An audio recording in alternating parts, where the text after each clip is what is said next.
জান্নাতের ভিতরে আল্লাহ তাআলা সর্বোত্তম জান্নাতীদেরকে আল্লাহ গরু গোশত দিয়ে খাওয়াইলেন। সেজন্য রাসূল বলেছেন ঈদুল আযহার দিন আল্লাহ তাআলা তার দেওয়ালে অনেক গরু সব ছাগল কি প্রাণ দিয়ে আল্লাহ তাআলা কে গোশত দেওয়ার সর্বশ্রেষ্ঠ। এইজন্য গোশত দিয়ে আল্লাহ তাআলা কে ঈদুল আযহার দিন মুসলমানদেরকে আল্লাহ মেহমানদারি করাইলেন। মুসলিম শরীফে আছে যে ব্যক্তি কোরবানি করবে সেজন্য কোরবানির দিন ফজরের নামাজ পড়ার পরে কোরবানির জবে করা পর্যন্ত অপেক্ষা করবে। সে কোনো মিষ্টি দ্রব্য খাবে না, অন্য খাদ্যও খাবে না। সে তার কষ্ট অর্জিত টাকা দিয়ে পশু ক্রয় করেছিল সর্বপ্রথম সেই কোরবানির গোশত দিয়ে খাওয়া তার জন্য সুন্নাত।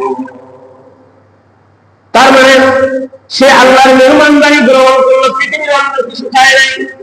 সেজন্য রাসূলুল্লাহ সাল্লাল্লাহু আলাইহি সাল্লাম বলেছেন, আমার উম্মতের উপর সুন্নতের ভিতরে কি সম্মান কোরবানির গোশত দিয়ে সে সর্বপ্রথম খাদ্য খায়। তার প্রশ্ন জাগে তাহলে যারা কোরবানি করে তারা কি সুন্নত থেকে মারুফ হবে? ইমাম নববী লেখেন না, যারা কোরবানি দেওয়ার সামর্থ্য নাই তারাও যদি অপেক্ষা করে জানি আজকে সারাদিন কিছু পাবো না, আল্লাহর মেহমানদারি গোশতের সর্বপ্রথম খাবো, তাদেরকে আল্লাহ সুন্নতের মর্যাদা, তাদেরকে আল্লাহ সুন্নতের মর্যাদা দান করে দিবেন। সেজন্য ইমাম গাযযালী রাহমাতুল্লাহ আলাইহি কথা বলেন যে আল্লাহ তাআলা গরীবের উপর কোরবানি দিয়ে তাদেরকে বিশাল সওয়াবের একটি ভান্ডার তাদেরকে দিয়েছেন। তাহলে কি গরীবরা মানুষ না? এই হাদিসের ব্যাখ্যা করতে গিয়ে মুসলিম শরীফের ব্যাখ্যাকার ইমাম নববী লেখেন, ধনীরা কোরবানি দিয়ে বিশাল সওয়াবের মালিক। ধনীরা কোরবানি গোশত দিয়ে সর্বপ্রথম খেয়ে তাও বিশাল সুন্নতের পালন করা একটি সুন্নতের মর্যাদার অধিকারী হবে। তাহলে গরীবরা কি ভালো হবে? ইমাম নববী লেখেন না, কোন ব্যক্তি যদি যারা কোরবানি দিতে পারে নাই, কোরবানি যারা দিচ্ছেন তাদের সাদৃশ্য অবলম্বন করতে গিয়ে যদি কোরবানির গোশত দ্বারা সেই সর্বপ্রথম খায়, আর যারা কোরবানি দিবে তারা জিহ্বা ওঠার আগে হাতের নখ গোড় অবাঞ্ছিত নখ যা আছে ঈদুল আযহার চাঁদ ওঠার আগে যদি পরিষ্কার করে নেয়, সেই সাদৃশ্য অবলম্বন গরীবরাও করে, আল্লাহ তাআলা গরীবদেরকে কোরবানির সরকার আল্লাহ তাআলা লিখে দিয়েছে। আমরা করবো ইনশাআল্লাহ। আজকে ধরেন যেভাবে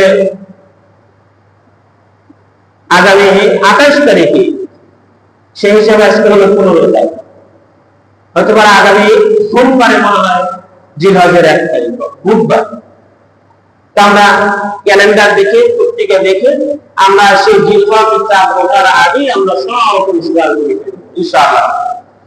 ইমাম নববী লেখেন, তারা যদি এই সুন্নতটি পালন করে, ধনী গরীব উভয়ই যদি পালন করে, আমি আশা করি, ইমাম নববী লেখেন, ইন্নী আহতাসিবু আলাল্লাহি, আমি আল্লাহর কাছে আশা করি যে আল্লাহ তাদেরকে কোরবানির সওয়াব দান করে দিবেন। আমরা শুধু পালন করব ইনশাআল্লাহ। আরেকটি জিনিস দেখেন, জিলহজের 4 দিন সেদিন থেকে এই 9 দিন আরাফার আগে, আরাফার দিন পর্যন্ত লিকুল্লি ইয়াউমিন আশর, রাসূল বলেছেন প্রত্যেকটি দিন জিলহজের 1, 2, 3, 4, 5, 6, 7, 8 আরাফার মর্যাদা আরো অপরিসীম। এই 8 দিন প্রত্যেক দিনের মর্যাদা আল্লাহ তাআলার কাছে সাধারণ দিনের 1000 দিনের সমপরিমাণ মর্যাদা। আর আরাফার দিনে তো আসে, বুখারীতে আছে, যে ব্যক্তি আরাফার দিনে রোজা রাখে আল্লাহ তাআলা তার আগের পরের 2 বছরের গুনাহ আল্লাহ তাআলা মাফ করে দেন। আমরা যদি 1 তারিখ থেকে জিলহজের 9 তারিখ পর্যন্ত রোজা রাখতে পারি তো ভালো, যদি না রাখতে পারি অন্তত 9 তারিখে রোজা রাখবো ইনশাআল্লাহ।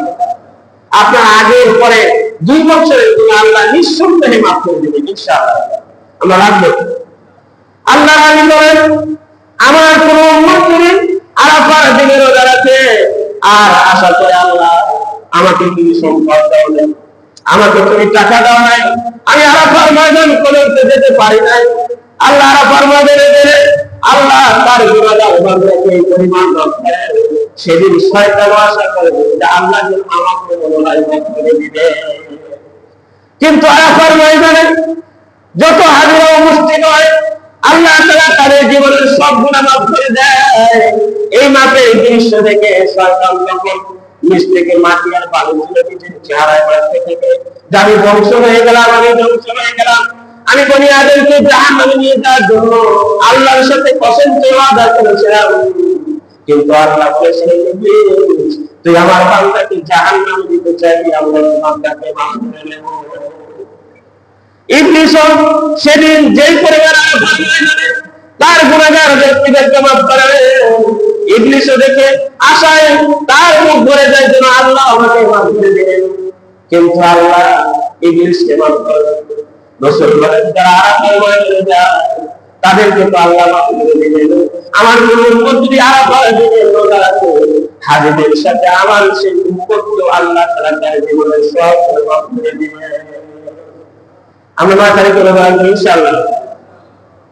যদি আপনি বাকি 8 দিন না রাখতে পারেন রাখলে ভালো। প্রত্যেক রাসূল সাল্লাল্লাহু আলাইহি ওয়াসাল্লাম বলেছেন আরাফার জিলহজের 1 তারিখ থেকে 8 তারিখ পর্যন্ত প্রতিদিন 1 রোজা রাখলে 1 বছর রোজা রাখার সওয়াব আল্লাহ তাআলা বলে দিবেন। 1 বছর রাখতে পারলে ভালো, নয় না রাখতে পারে কমপক্ষে আরাফার দিন আমরা রাখবো ইনশাআল্লাহ। সেজন্য যে কথা বলতেছিলাম কোরবান, আমি যদি নামাজ পড়ি তো নামাজের কিছু শর্ত সারাই আছে, যেমন ধরেন আল্লাহু আকবার বলে তাকবীরে তাহরিম হবে, তো তাকবীরে তাহরিমা কিন্তু ফরজ। এরপর যখন হাত বাদ করে এটা সুন্নাত, এরপর আপনি আউযু বিল্লাহ পড়বেন, সানা পড়বেন, বিসমিল্লাহ পড়বেন, এটা সুন্নাত। এরপর সূরা ফাতিহা পড়বেন ওয়াজিব, এরপর সূরা মিলানের অন্য সূরা পড়বেন ফাতিহা ওয়াজিব, যেটা থেকে সহজ হয় পড়বেন ফরজ করা। এরপর আল্লাহু আকবার বলবেন ফরজ, রুকুতে তাকবীর করবেন সুন্নাত। তার মানে এই 2 রাকাত নামাজ যদি আপনি আল্লাহর দরবারে কবুল করাইতে চান তাহলে 13টি ফরজ আছে, 14টি ওয়াজিব আছে, 51টি সুন্নাত আছে, 19টি নামাজ ভঙ্গের কারণ আছে, তার থেকে বিরত থাকতে হবে। তারপরে আপনি 2 রাকাত নামাজ সৃষ্টিকর্তার দরবারে কবুল করাইতে পারবেন। যদি 2 রাকাত নামাজে যদি আল্লাহর দরবারে 2 রাকাত নামাজ কবুল করাইতে যদি এত শর্তের প্রয়োজন হয় তাহলে বিশাল কুরবানি আল্লাহ তাআলা আপনাকে আদেশ করেছেন, সেগুলো কবুল করাইতে গেলে শর্ত আপনাকে পালন করতে হবে। সেই শর্তগুলো আমরা পালন করব ইনশাআল্লাহ। মুহাদ্দিসিনে কেরাম এই শত শত শর্তের ভিতর থেকে 4টি শর্তকে প্রাধান্য দিয়েছেন। কোন ব্যক্তি যদি এই 4টি শর্ত পালন করতে পারে নির্ঘাত 100% আল্লাহ তার কুরবানিকে কবুল করে নেবেন ইনশাআল্লাহ। আমি 4টি শর্ত আমি খুতবা শেষ করার শেষের দিকে বলে থাকি ইনশাআল্লাহ। কারণ আপনি যদি রোজা রাখেন তো আরো কিছু শর্ত আছে। সেহরি খাইতে হবে, সেহরি সময় তবে সারাদিন পানাহার স্ত্রী মিলন ইত্যাদি বিরুদ্ধে দেখতে হবে, আবার ইফতারি খাইতে হবে।